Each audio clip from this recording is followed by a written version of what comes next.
All right, Friday afternoon. Took some time off work today to try to get everything finished up here.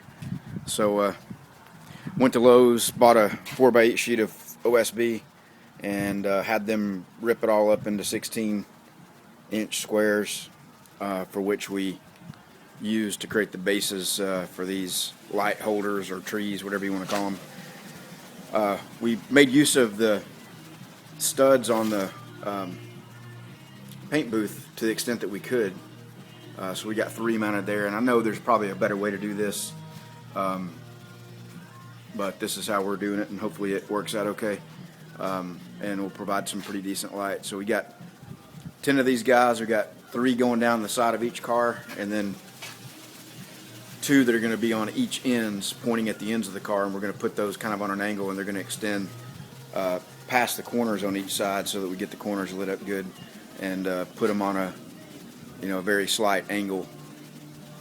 So anyway, so made those all up, and just now working on getting a second and third fan in here, so we get more airflow. So we get that done, then it'll be time for cleanup, and which will take a while, and then we'll try to get the car positioned in there how we want it, and get it up on jack stands, and get the wheels and tires off of it, and start the masking. All right, guys, we'll come back and show you more later on. All right, guys, getting a good look at our clean room, also known as our dining room.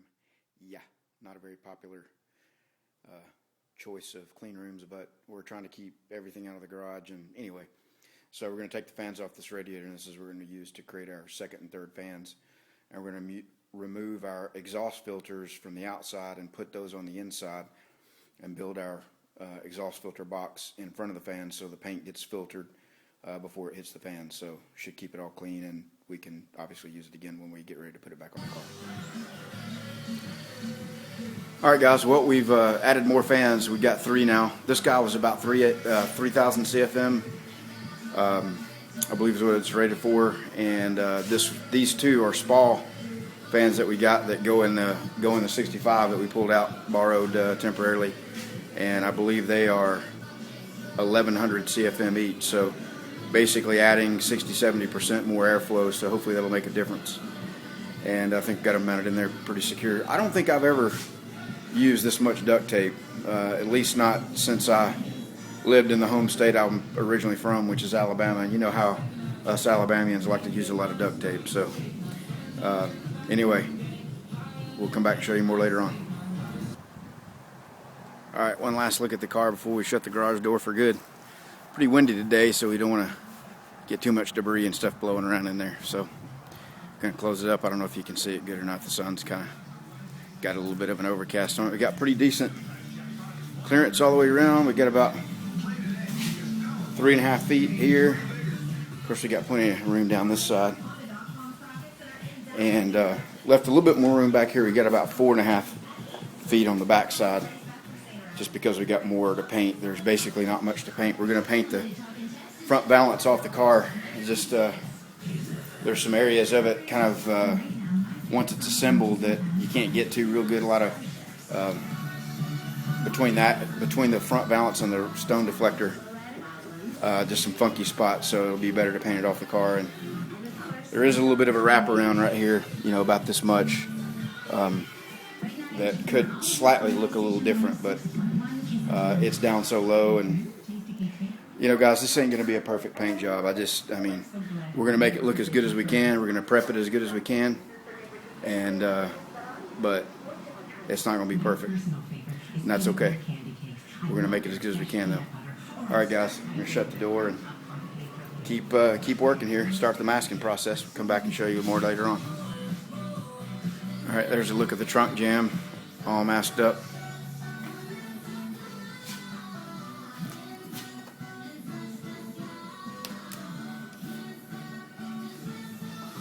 All right, we'll show you the rest of the car. All right, here's our lighting system, and made a world of difference. It's really bright, and because of our two-tone, it really works out well, because we got the the light's perfectly positioned to get the panels that we're going to be spraying. For the most part, we're going to do this deck lid.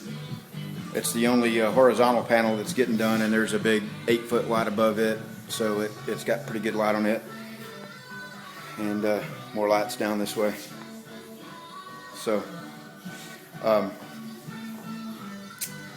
yeah, the only issue is just back here at the back. I'd just be nice if I had a couple extra feet on each end so I could get lights back there better. You can see how we got that one kind of at an angle, and we got one here at an angle in there. So anyway, working on our masking, as you saw the trunk lid there, or actually we'll show you the trunk lid now, or the deck lid jam area. The door jams are all masked up. We got our two-tone masked off with a soft edge down this seam here. This is a soft edge all the way down, so I should show it that way. So we can sand that for our matte finish two-tone that goes up on top. And door jam masking did pretty good. It's, you know, I don't know that there's an easy way to do that. I've heard a lot of guys say they struggle with it, but so it's pretty much ready to go.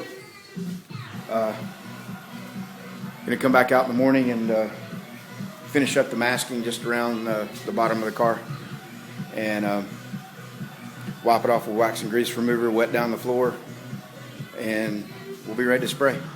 So a couple hours or so in the morning and we'll be good to go. All right, guys, that's enough rambling for tonight. We'll wrap it up. Appreciate all the comments, and we'll show you as we make progress tomorrow. Thanks, guys.